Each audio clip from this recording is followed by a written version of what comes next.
俺の女いじめてるやつは誰だよ! Hey what's up guys, welcome back again with Mimin Tampan di sini. Apa kabar kalian? Semoga sehat selalu ya. Oke, di video kali ini gua akan membahas sebuah film yang menurut gua lumayan nguras emosi banget. Ya gimana enggak coba, film dengan judul Koizora yang dirilis pada tahun 2007 ini akan mengisahkan tentang seorang siswi SMA yang harus menjalani sebuah kisah cinta yang sangat dramatis, dan mungkin akan menjadi sebuah film yang sad ending. Penasaran? Tanpa lama-lama lagi, langsung aja kita masuk ke alur ceritanya.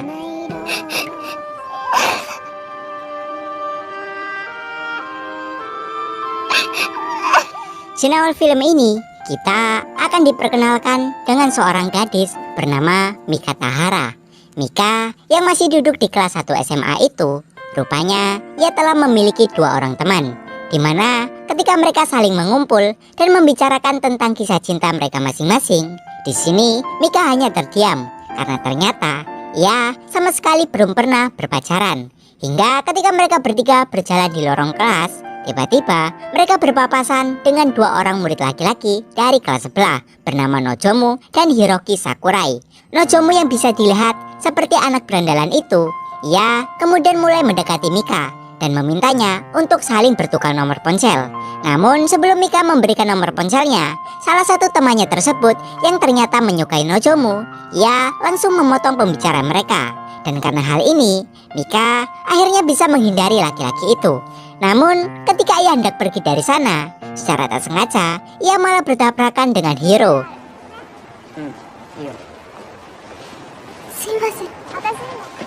Hingga di sore harinya, ketika Mika dan temannya hendak pulang sekolah, ia yang rupanya kehilangan ponselnya lalu meminta kepada temannya itu untuk menelpon ponselnya yang hilang.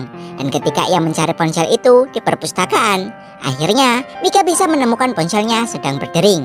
Lalu ketika ia mengangkat telepon tersebut, rupanya itu bukanlah telepon dari temannya, melainkan dari seorang pria misterius yang mengaku bahwa ia menemukan telepon miliknya. Dan semenjak saat itulah, pria misterius itu selalu menelpon Mika setiap harinya. Dan tentu saja dari hal seperti ini membuat Mika agak terganggu.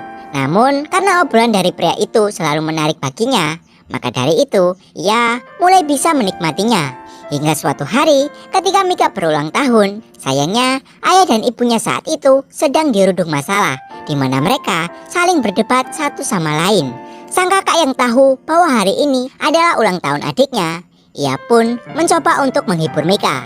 Namun Mika yang sudah terlanjur kecewa itu, pada akhirnya ia pun pergi ke kamarnya dan lebih memilih untuk menghabiskan waktu dengan pria misterius itu, di mana ketika ia menceritakan masalahnya dan menceritakan bahwa hari ini adalah ulang tahunnya, si pria itu lalu menyanyikan sebuah lagu untuk Mika. Happy birthday dear Mika, happy birthday to you. Dimana setelah itu, sebagai kado ulang tahunnya, si pria misterius itu lalu mengajak Mika untuk ketemuan. Singkat cerita, keesokan paginya, Mika yang berniat untuk menemui pria itu, ia pun meminta bantuan kepada salah satu temannya untuk mendandaninya. Dan setelah selesai, ia pun lalu pergi ke tempat janjian. Akan tetapi, ketika ia menunggu pria itu di sebuah kolam renang sekolah, Mika malah terkejut karena mendapati Hiro datang menghampirinya. Yang ternyata si pria misterius yang selalu menelponnya itu adalah Hiro. Ketika Hiro memberikan sebuah bunga kepada Mika, secara mendadak gadis itu malah langsung pergi. Karena ternyata ia merasa takut kepada Hiro lantaran gayanya yang seperti siswa bandel.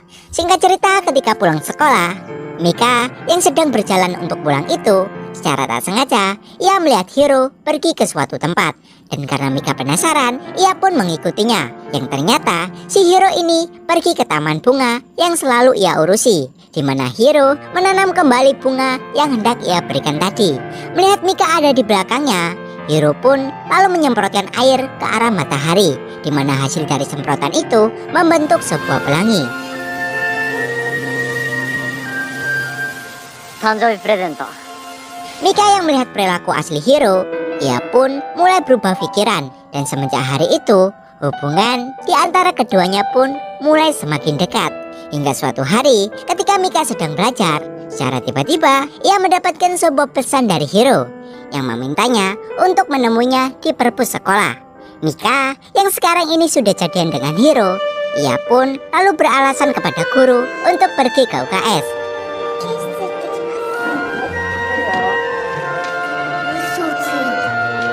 Sesampainya Mika di perpus sekolah, ternyata Hiro mengajaknya untuk membolos, di mana setelah itu ia kemudian membawa Mika ke rumahnya dan memperkenalkannya dengan kakak perempuan Hiro. Hajimemashite. Ketika Mika masuk ke kamar Hiro, terlihat jelas bahwa hal seperti ini adalah pengalaman pertama baginya. Hiro yang menyadari bahwa hal ini adalah pengalaman pertama bagi Mika, ia pun lalu mengatakan kepadanya bahwa dirinya akan bersikap lembut, dan setelah itu mereka pun Hiro, こんなにも優しい痛みがあったなんて、私は初めて知ったよ。 Setelah selesai, Mika pun terbangun dari tidurnya dan membenarkan pakaiannya yang terbuka. Dan karena si Hiro masih tertidur, pada akhirnya Mika pun memutuskan untuk pulang sendirian. Keesokan harinya, Mika yang sedang menunggu bus di halte untuk pergi ke tempat Hiro, secara tiba-tiba ia dihampiri oleh sebuah mobil hitam yang kemudian beberapa pria dari mobil itu menyeret dan membawa Mika pergi dari sana. Namun ketika mobil itu terhenti, Mika berhasil lari dari sana. Akan tetapi beberapa pria yang mengejarnya berhasil menangkapnya kembali. Dan setelah tertangkapnya ini, Mika kemudian digilir oleh seluruh pria yang ada di sana. Hingga di malam harinya, Mika yang merasa hancur itu, ia pun lalu mulai berjalan untuk pulang. Akan tetapi di tengah perjalanan, ia malah bertemu dengan Hiro yang ternyata si Hiro ini telah mencarinya sejak siang tadi. Hiro yang tahu kondisi Mika saat ini, ia pun lalu memeluk Mika dan mencoba untuk menenangkannya. Dan setelah itu, Hiro pun lalu membawa Mika ke rumahnya. Setelah Mika mulai tenang, ia pun lalu pergi dari sana, di mana ia berencana untuk mencari orang yang telah membuat pacarnya seperti ini. Setelah ia menghajar para pria itu, barulah diketahui bahwa ternyata para laki-laki itu adalah suruhan dari seseorang bernama Saki, yang mana si Saki ini adalah mantan pacar Hiro. Setelah ia tahu dalang dibalik semua ini, Hiro pun lalu mencari Saki dan menyeretnya ke hadapan Mika.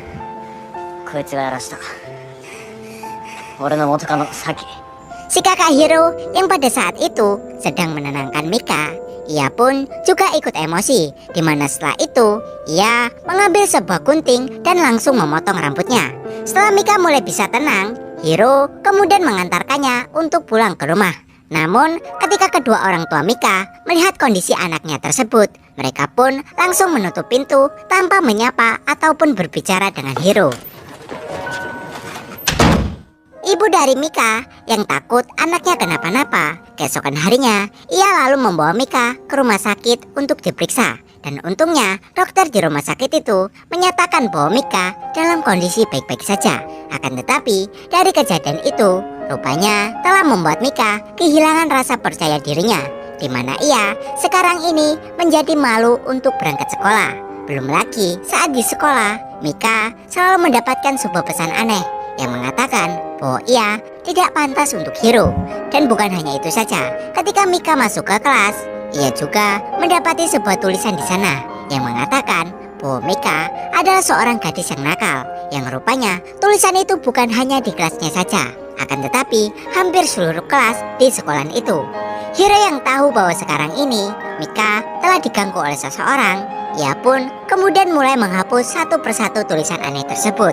Dan setelah selesai, ia lalu membawa Mika ke perpus sekolah untuk menenangkannya di sana.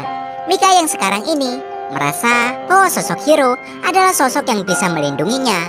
Ia pun mulai merasa aman dengannya, di mana setelah itu mereka berdua kemudian berpelukan.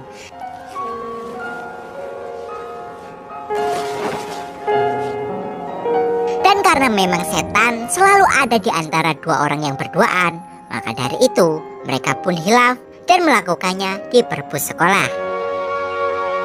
Singkat cerita, beberapa minggu kemudian, ketika Mika sedang makan malam bersama keluarganya, secara tiba-tiba ia mengalami mual-mual yang tentunya membuat khawatir keluarganya. Dan setelah Mika diperiksa ke dokter, ternyata benar, ia saat ini tengah hamil.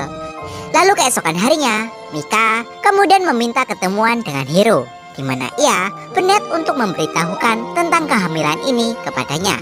Namun ketika Hiro mendengar bahwa Mika sedang mengandung anaknya, seketika Hiro pun langsung pergi dari sana dan membuat Mika harus menunggu lama. Namun saat Mika hendak pergi, tiba-tiba Hiro kembali, di mana ia lalu memberikannya sebuah hadiah sambil mengatakan bahwa dirinya berjanji akan membahagiakan Mika dan anak yang dikandungnya. Semenjak saat itulah, Hiro selalu memperlakukan Mika dengan perhatian ekstra. Bahkan, ia juga memberikannya sebuah cincin couple. Selain itu, Hiro dengan tanggung jawabnya yang penuh, ia juga berani untuk meminta restu kepada orang tuanya. Yang tentu saja, kedua orang tua Hiro merestui mereka. Karena memang Hiro telah mengatakan bahwa ia akan bertanggung jawab atas Mika dan anak yang dikandungnya. Hingga keesokan harinya, Hiro yang tak mungkin datang ke rumah Mika dengan gaya rambut ala premannya, ia pun mulai merubah gayanya. Dan saat Hiro menghadap kedua orang tua Mika, ia lalu mulai meminta restu kepada mereka. Namun sayangnya, di posisi ini terlihat ayah Mika tak terlalu merestui hubungan mereka berdua, di mana ia meminta kepada Hiro untuk memberikannya waktu. Karena memang berita seperti ini masih sangat membuat keluarga Mika, terutama sang ayah, merasa shock.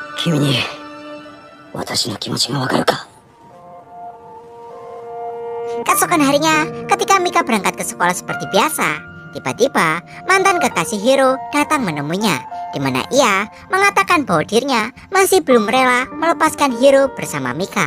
Saki yang saat itu merasa emosi, ia pun lalu mendorong Mika sampai membuatnya terjatuh.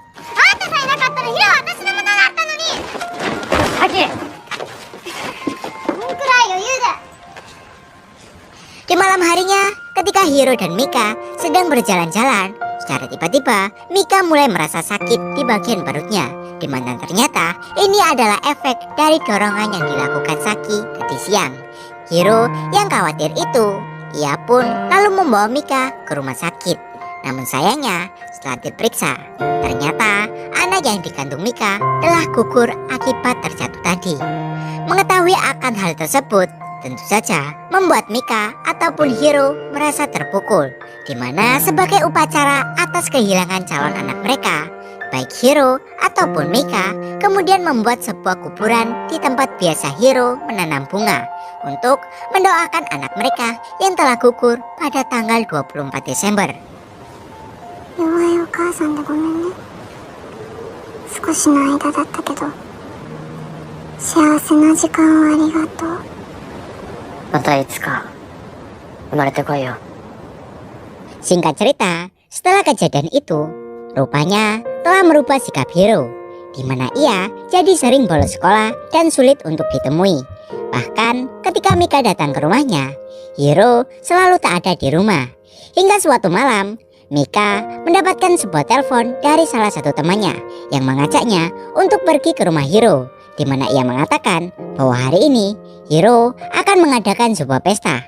Mika yang memang sudah lama tak bertemu dengan Hiro, akhirnya ia pun memutuskan untuk ikut dalam pesta itu. Sesampainya Mika di rumah Hiro, ternyata mereka semua sedang mabuk-mabukan.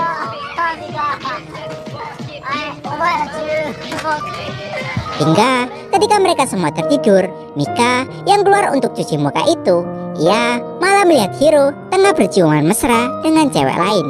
Yang tentu saja dari kejadian itu sangat membuat Mika merasa kecewa. Dan setelah itu, ia pun memutuskan untuk pergi dari sana.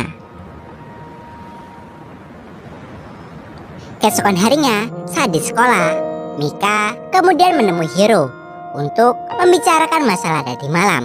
Akan tetapi, Hiro yang terlihat cuek itu dengan gak ada perasaannya, ia mengatakan bahwa dirinya ingin putus dengan Mika. Mika yang mendengar perkataan Hiro yang menyakiti hatinya itu, ia pun lalu melepaskan cincinnya dan melemparkannya ke arah Hiro. Saat di kelas, Mika yang sepertinya masih penasaran dengan perubahan sikap Hiro yang mendadak itu, ia pun lalu meminta Hiro untuk menemuinya di perpus sekolah sepulang nanti. Namun sayangnya, setelah Mika lama menunggu, Hiro tak kunjung datang menemuinya. ずっと待ってる。 Mika yang sepertinya masih belum putus asa itu, lagi-lagi ia meminta Hiro untuk menemuinya di sebuah sungai tempat biasa mereka bersama. Hiro yang sepertinya memang berniat untuk putus itu, pada akhirnya ia pun menemui Mika dan mengatakan untuk tak menemuinya lagi. Selain itu, ia juga melemparkan sebuah cincin yang pernah Mika kembalikan kepadanya. 俺もうお前の涙拭いてやれねえから。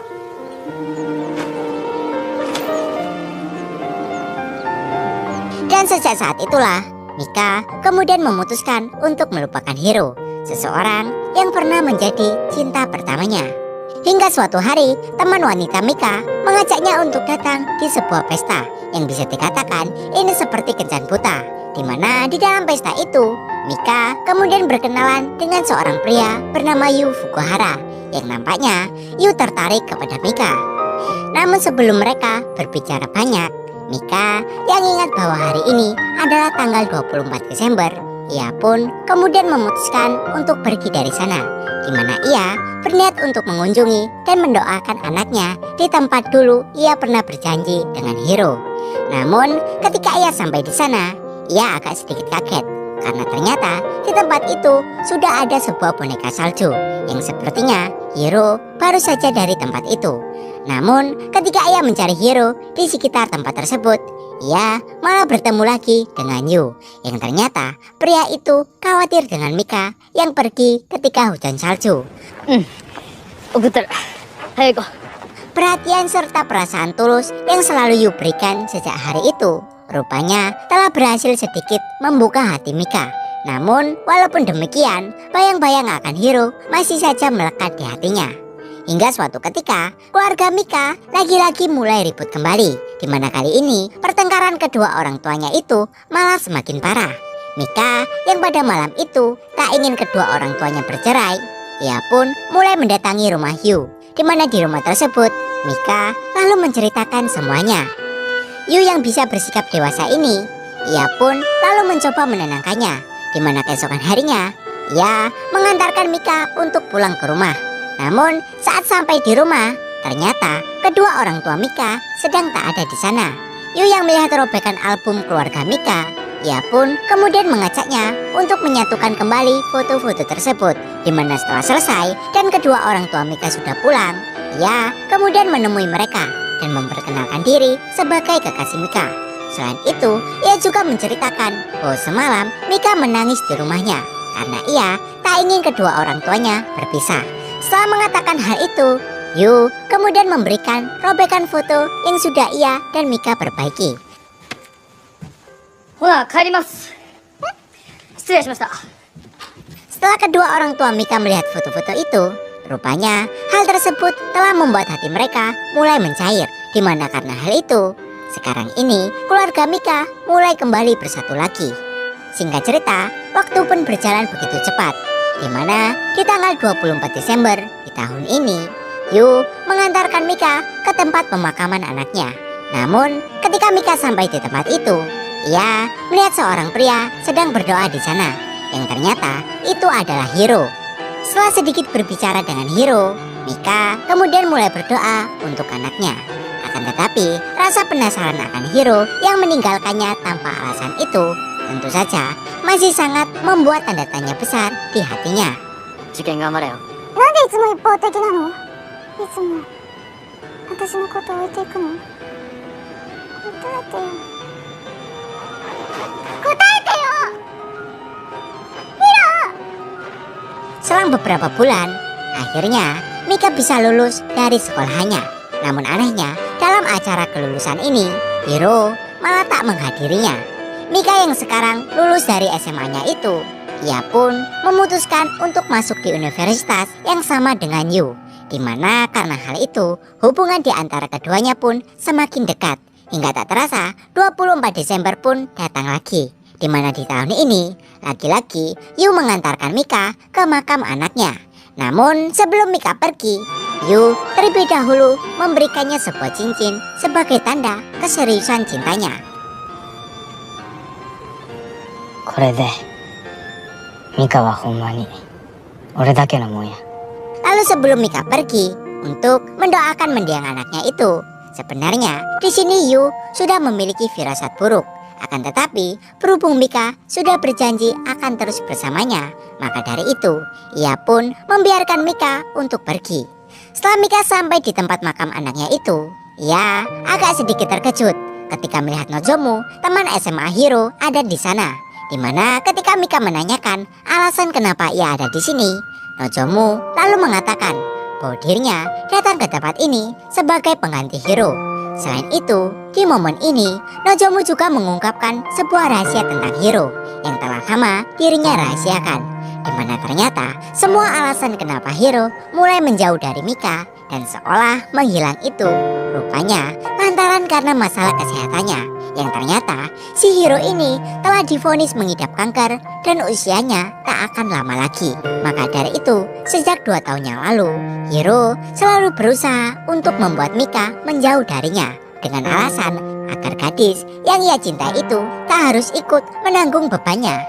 Setelah mendengar semua kenyataan itu, rupanya telah membuat perasaan Mika mulai goyah. Sementara itu, untuk Yu yang telah menunggu Mika selama lebih dari 1 jam itu, akhirnya ia pun memutuskan untuk menjemput Mika. Di sini, Mika yang ternyata perasaannya masih ada untuk Hiro, ia pun memutuskan untuk pergi dan menemuinya. Namun tentu saja hal itu sempat dicegah oleh Yu, sehingga menyebabkan cincin yang dipakai oleh Mika terlepas.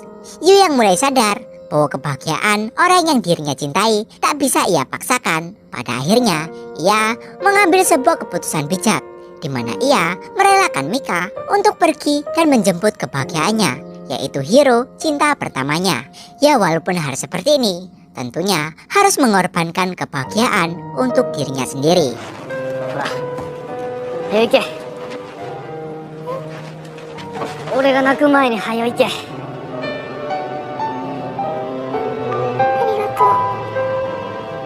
Kedatangan Mika di rumah sakit tentu saja sangat membuat Hiro terkejut. Namun walaupun begitu, di posisi ini Mika lah yang sangat terkejut mengetahui kondisi Hiro. Apalagi ketika ia melihat ternyata Hiro masih memakai cincin perjanjian mereka.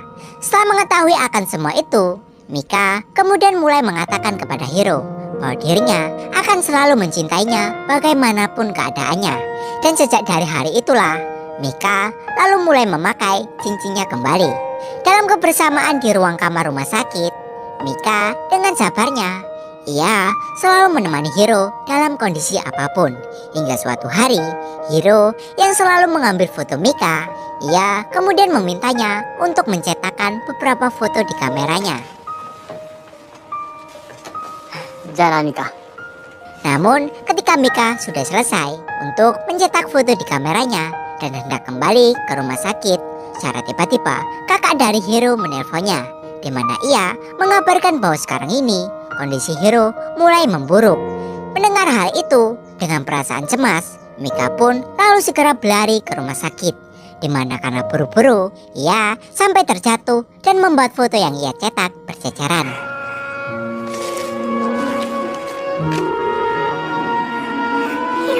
Mika yang merasa sangat khawatir, ia pun kemudian memutuskan untuk menghubungi kakaknya dan memintanya untuk memberikan ponselnya kepada Hiro. Dan di momen ini, Hiro dengan kondisinya yang sangat lemah, ia lalu meminta kepada Mika untuk tersenyum.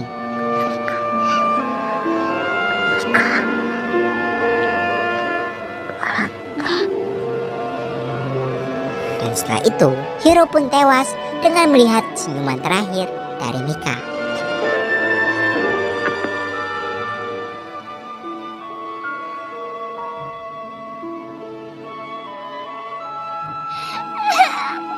Kehilangan sosok Hiro rupanya telah membuat luka yang begitu dalam di hati Mika, di mana sejak saat itu Mika menjadi sosok gadis pemurung.